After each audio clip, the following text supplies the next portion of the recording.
Audio Jungle. எல்லாம் வாய்த்தரன் சொல்லுங்க பார்க்கலாம். அது சரி என்பதனாலே சரியானதை செய்வது, அதான் excellence. Doing the right thing because it is a right thing. அது சரியானது, ஆகவே அதை நான் செய்கிறேன், அவ்வளோதான். அதை யார் ஏற்றுக்கொள்கிறாங்க ஏற்றுக்கொள்ளலன்றது முக்கியம் இல்லை. கொஞ்ச நாள் கஷ்டமாக இருக்கும், பிறகு மற்றவர்கள் என்ன பண்ணுவாங்க, அதை ஏற்றுக்கொள்ளுவார்கள். பிறகு ரெண்டாவது, going to the second mile, மற்றவர்கள் எதிர்பார்ப்பதை விட அதிகமாக அவர்களுக்கு கொடுப்பது. ஒரு வேலைக்கு போகிறீங்க, அந்த வேலையில் சம்பளம் கொடுக்குறாங்க, இவ்வளோ செஞ்சால் போதும் அப்படின்னு முதலாளியே நினச்சிருப்பாரு. ஆனால் நீங்கள் கூட ஒரு 15 நிமிஷம் இருந்து, பொதுவாக நம்ம ஆளுங்கெல்லாம் லேட்டாக போய் சீக்கிரம் வர்றவங்கள தான் இருக்கிறாங்க. லேட்டாக போய் கர்த்தர் அருமையான வேலை கொடுத்துருக்கார் பிரதர், அருமையான முதலாளி, நான் எப்போ வெளியே போனாலும் கண்டுக்க மாட்டார், அவர் தான் அருமையான முதலாளி. நாங்கள் சொல்லும் போதே யோசித்துப்பேன், இன்னும் கொஞ்ச நாள் இவனுக்கு வேலை போகிறதுன்னு தெரியாமல் பேசினுக்கிறான். இவனுக்கு வேலை போகிறது மட்டும் இல்லை, அந்த முதலாளி வேற வேலை இல்லாமல் ஆக போகிறாரு. பைபிள் அப்படி இருக்கு. நிறைய பேர் இப்போ நான் அண்ணா நகரில் ஊழியம் செய்யும் போதெல்லாம், மெட்ராஸில் அண்ணா நகர்ன்றது ரொம்ப ஒரு பணக்கார ஏரியா, அங்கே எல்லாம் வேலைக்காரங்களாம் இருப்பாங்க. அவங்கள்ட்ட நிறைய பேர் என்கிட்ட சொன்ன ரிப்போர்ட் என்னன்னு சொன்னால், பிள்ளை மாதிரி பார்த்தேன். யார? வேலைக்காரனை பிள்ளை மாதிரி பார்த்தேன், கடைசியில் ஏமாற்றிட்டு போயிட்டான். சொன்னால் ஏன் பிள்ளை மாதிரி பார்த்தீங்க? அதான் ஏமாற்றிட்டு போயிட்டான். ஏன்னா பைபிளில் சொல்லியிருக்கு, வேலைக்காரனை எப்படி பார்க்காத, பிள்ளை மாதிரி பார்க்காத, வேலைக்காரனை யாரை மாதிரி பாரு, வேலைக்காரன் மாதிரி பாரு. உடனே நமக்கு மைண்டில் வரக்கூடாது, வேலைக்காரனா அப்போ அடிமை மாதிரி பார்க்கணும்னு. அடிமை கிடையாது, அவன் யார்? அவனுக்குன்னு ஒரு ரைட் இருக்குது, அவன் உட்கார வேண்டிய இடம் ஒன்று இருக்குது, அவனுக்குரிய சம்பளம் இருக்குது, அங்கே தான் வைக்கணுமே தவிர வேலைக்காரனா நான் பிள்ளை மாதிரி எடுத்துக்கொள்கிறேன் அப்படின்னா அவன் கடைசியில் எப்படி தான் போவான்னு சொல்லியிருக்கு, ஏமாற்றிட்டு தான் போவான்னு சொல்லியிருக்கு. அப்போ உங்கள் முதலாளி சரியில்லைன்னு தான் சொல்லுவேனே தவிர அவர் நல்லவர் நான் சொல்ல மாட்டேன். அவர் கண்டுக்காமல் இருக்கிறாருன்றதுனால அது உங்களுக்கு வேணால் நல்லதாக தெரியலாம். நான் எப்போ வேணால் போகலாம், எப்போ வேணால் வரலாம், சாவியே என் கையில் தான். இன்னும் நம்ம கவர்மெண்ட் கம்பெனியில் வேலை செய்கிறவங்கெல்லாம் போகிறதே கிடையாது.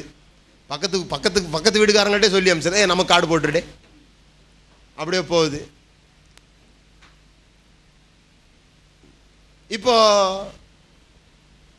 எது நம்முடைய சப்ஜெக்ட்னு சொன்னால், அவர்கள் எதிர்பார்ப்பதை விட இவ்வளோ நேரம் தான் செய்யணும், இவ்வளோ நேரம் செஞ்சால் போதும், அதுதான் இந்த சம்பளம். ஆனால் நான் இவ்வளோ நேரம் செஞ்சாலும் போதும், ஆனால் இந்த வேலையை முடிக்கணுமே, இந்த வேலையை முடிக்கணுங்கிறதுனால நான் என்ன பண்ணுறேன், கூட கொஞ்சம் நேரம் இருக்கிறேன். இது ரொம்ப ஆபத்தையும் கொண்டு வருது, அதான் பிரச்சனை. இப்போ நீங்களாம் செய்யக்கூடாதுன்னு இல்லை, செஞ்சால் பக்கத்தில் உள்ளவெல்லாம் அடிக்க வர்றான், ஆள் வச்சு அடிப்பான். அப்புறமா இப்போ நான் பிரசங்கம் பண்ணும்போது சில சமயம் எதிர்ப்பு வரும், இப்படிலாம் பண்ணக்கூடாதுன்னு. ஏன்? யார் சொல்லுவா இப்படி பண்ணக்கூடாதுன்னு? இப்படி யாருக்கு பண்ண தெரியலையோ அவங்களாம் சொல்லுவாங்க. ஏன்? இப்போ நான் இப்படி பண்ணுறதுனால அவங்களும் இப்படி பண்ண வேண்டிய ஒரு நிர்பந்தத்துக்கு வந்து விடுகிறார்கள். அந்த ஸ்டாண்டர்டை உயர்த்தி வச்சிடுறோம். இதுதான் லிவிங் ஸ்டாண்டர்ட். இதுதான் அப்படின்போது அங்கேயும் வேலை நடக்க வேண்டியிருக்கு, அங்கேயும் தள்ள வேண்டியிருக்கு. ஆரம்ப நாளில் நான் சர்ச்சை ஆரம்பித்த உடனே பார்த்தீங்கன்னா சில இடங்கள்லாம் விசிட்டிங்லாம் ஜெகஜோதியாக நடந்தது. உடனே எல்லா வீட்டுக்கும் விசிட்டிங்லாம் நடந்தது. எனக்கு ஒரே சந்தோஷமாக இருந்தது. பரவாயில்ல, கர்த்தர் நம்மளை குழந்தைங்க வச்சதுனால எத்தனை பேருக்கு லாபம். அவங்கவுங்க இது வரைக்கும் போகாத வீட்டுக்கெல்லாம் என்ன பண்ணியிருக்கிறாங்க, போயிருக்கிறாங்க. இப்போ எல்லாம் கம்மியாகி போச்சு, மறுபடியும் ஒன்றும் இல்லைன்னு ஆகிப்போச்சு, மறுபடியும் இதாக ஆகிப்போச்சு. பாருங்கள், இப்போ மக்களும் எப்படி தான் இருக்கிறாங்கன்னா, ஒரு ஆள் வேலை செஞ்சால் தான் மற்றவங்க என்ன பண்ணுறாங்க, வேலை செய்கிறாங்க. நாம் அதுக்கு பயப்பட வேண்டிய அவசியம் இல்லை. அங்கே தான் விசுவாசம் தேவை, அங்கே தான் கர்த்தர் துணை தேவை. நீங்கள் என்ன பண்ணணும்னா, எனக்கு இது சரியாக தோன்றுகிறபடினால் நான் இதை என்ன பண்ணுறேன், செய்கிறேன். ஒத்துக்க மாட்டாங்க, இது ரொம்ப கஷ்டமான விஷயம். அதுக்குள்ளே எப்படி செய்ய முடியுமோ அதை நீங்கள் என்ன பண்ணி ஆகணும், செய்யணும்.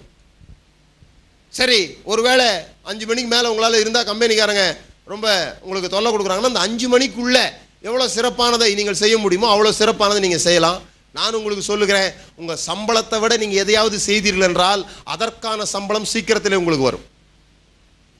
நான் ஒரு ஸ்டோரி வாசித்தேன். அமெரிக்காவில் ஒரு 13 வயது பையன் ஒரு கடையில் வேலைக்கு சேர்ந்தான். அந்த கடை, அவனுடைய வேலை என்னன்னு சொன்னால், எதிர்கடையிலேருந்து கொஞ்சம் பொருட்கள், ஒரு பெரிய கடை எதிர்கடை, அங்கேருந்து கொஞ்சம் தக்காளி மாதிரி பொருட்களை எடுத்துகிட்டு போய் எதிர்த்தா மாதிரி வச்சு விற்கணும். அந்த கடைக்காரருக்கு விற்று கொடுக்கணும். எதிர்த்தா மாதிரி ஒருத்தர் சின்ன கடை வச்சுருக்கிறார், அந்த கடைக்காரருக்கு விற்று கொடுக்கணும். விற்று கொடுத்த பிறகு மறுபடியும் போய் இங்கே எடுத்துகிட்டு வரணும். இதுதான் அவனுடைய வேலையாக இருந்தது. அப்போ இந்த பையன் எப்போ வந்தாலும் ஓடி வருவான், அதுலேருந்து அள்ளிட்டு ஓடுவான், அங்கே போய் வேகமாக விற்பான், வேகமாக ஓடி வருவான். இப்படியே ஓடிக்கிட்டு இருந்தது. இந்த கடையில் இருந்த இன்னொரு பார்த்து இவர்கிட்ட கேட்டாராம், இந்த பையன் என்ன எப்போ பார்த்தாலும் ஓடிக்கிட்டே இருக்கிறான், இவ்வளோ சுறுசுறுப்பாக இருக்கிறானே அப்படின்னு கேட்டாராம்.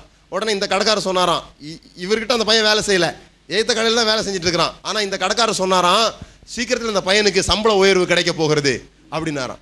உடனே பக்கத்தில் இருந்த ஒரு ஆச்சரியமாக கேட்டாராம், அது எப்படி உங்களுக்கு தெரியும், அவர் கடையில் சம்பளம் கொடுக்க போறாருன்றது உங்களுக்கு எப்படி தெரியும் அப்படின்னு கேட்டாராம். இந்த கடைக்காரர் சொன்னாராம், எனக்கு எப்படி தெரியும்னா சீக்கிரத்தில் அவர் உயர்த்தி கொடுக்கலாம், நான் உயர்த்தி கொடுக்கலான்னு இருக்கிறேன் அந்த பையனுக்கு, அதனால எனக்கு தெரியும்னாராம். அப்படின்னா என்ன அர்த்தம், சீக்கிரத்தில் அவன் நான் என்ன பண்ண போகிறேன், அவனை வேலைக்கு எடுத்துக்க போகிறேன். இப்போ உங்கள் கம்பெனியில் உங்களுக்கு வேலை கிடைக்கல, சம்பளம் அதுக்காக கொடுக்கலனா கூட, if you are over qualified in your present job, the promotion will be there. நீங்கள் இருக்கிற வேலையில் ஓவர் குவாலிஃபைடு ஆகிட்டீங்கன்னா பிறகு அந்த வேலையில் இருக்க முடியாது. நீங்கள் நிச்சயமாக என்ன பண்ணுவீங்க, அடுத்த வேலைக்கு முன்னேற்றப்படுவீர்கள். ஆனால் இருக்கிற வேலையில் நீங்கள் செய்யலைன்னா பிறகு குறை சொல்லக்கூடாது.